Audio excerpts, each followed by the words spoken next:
यह बात लगभग आज से 4 महीने पहले की है। उस वक्त मेरे पास में एक टूल था, एक औज़ार था, जिसे मैं मेरे वीडियो शूट करने के लिए और कैमरे के लिए मैं यूज़ करता था, और वो टूल, वो औज़ार मेरा खुद का घर में बनाया हुआ था। लेकिन एक वक्त ऐसा आया कि मुझे लगा कि अब इसकी ज़रूरत मुझे नहीं है। इसीलिए मैंने उसको रद्दी समझकर मैंने घर के किसी कोने में फेंक दिया। आज 4 महीने बाद में मुझे उसकी इतनी ज़रूरत है, मैं सारा घर छान मार चुका हूँ, लेकिन फिर भी वो टूल, वो औज़ार मुझे नहीं मिल रहा है।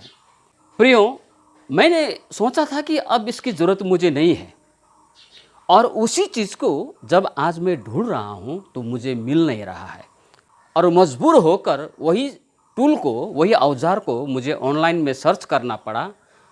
और उसका कीमत जब मैं देख रहा था तो मैंने देखा उस औज़ार का कीमत 800 रुपया है, और मुझे अभी वो औज़ार अगर चाहिए तो मुझे 800 रुपये देना पड़ेगा। लेकिन उस टूल को, उस औज़ार को जो मैंने घर में खुद बनाया था, उसको संभाल के रखता तो आज मेरे लिए ये टूल या औज़ार बहुत ही फ़ायदेमंद होता।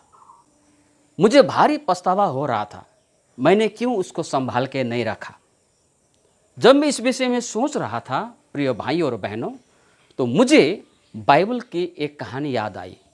एक समय प्रभु यीशु ने अपने शिष्यों से पूछा, लोग मेरे बारे में क्या कहता है? तो चेलों ने प्रभु यीशु को जवाब दिया, कोई तो आपको बपतिस्मा देने वाला यूहन्ना कहता है, कोई तो आपको एलिया कहता है, कोई तो आपको यिर्मयाह कहता है, और कोई तो आपको भविष्यवक्ता समझता है। तो यीशु मसीह ने अपने चेलों से दोबारा पूछा, लेकिन तुम मुझे क्या कहते हो? तो प्रभु के चेला प्रेरित पतरस ने आगे बढ़कर कहा, आप जीवते परमेश्वर के पुत्र मसीह है। और उस वक्त में प्रभु यीशु ने कहा पतरस से, हे सिमोन, तूने जो ये बात अभी कही ना, मांस और लहू की इच्छा से नहीं कहा है, मतलब शरीर के द्वारा ये नहीं आया है, लेकिन स्वर्ग में जो मेरा पिता है उसने तुम पर प्रकट किया है।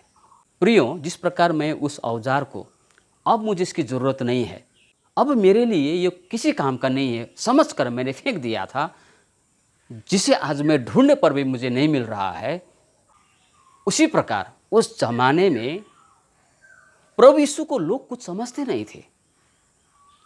कोई भविष्यवक्ता समझते थे, कोई कोई एक महान व्यक्ति समझते थे, कोई शिक्षक समझते थे, लेकिन पतरस ने सही पहचाना। इसीलिए उसने बाद में जाकर अपने पुस्तक में लिखा, जिन लोगों ने यीशु को मामूली निकम्मा पत्थर, काम न आने वाले पत्थर समझकर फेंक दिया था, वही कोने का सिरा हो गया है। प्रिय, हम सभी को पता है, जब हम घर बनाते हैं तो कोने में पहले एक बड़ा सा पत्थर डालते हैं, कॉर्नर स्टोन, फाउंडेशन स्टोन, वो बहुत ही महत्वपूर्ण होता है। लेकिन कई लोग प्रभु यीशु रूपी उस बहुमूल्य पत्थर को निकम्मा पत्थर समझकर ठुकरा दिया, फेंक दिया उन्होंने।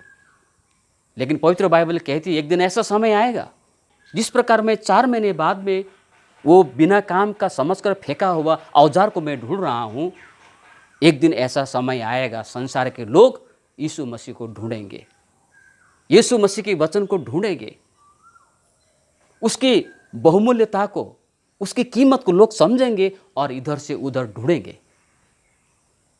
लेकिन तब तक समय जा चुका होता है। इसीलिए पवित्र बाइबल में लिखा हुआ है, जब तुम आज परमेश्वर का आवाज़ सुनो तो कठोर न बनो। प्रियो, इससे पहले कि आपकी ज़िंदगी में ऐसे नौबत आए, यदि आज आप परमेश्वर के वचन सुन रहे तो अपने हृदय को कठोर न करें और उस बहुमूल्य पत्थर यीशु मसीह को स्वीकार कर ले। नहीं तो एक दिन ऐसा समय आएगा, लोग छाती पीटेंगे, ढूंढेंगे, तब तक समय जा चुका होगा। इसीलिए प्रियो, उस बहुमूल्य पत्थर यीशु मसीह को अवश्य अपने जीवन में अपनाइएगा।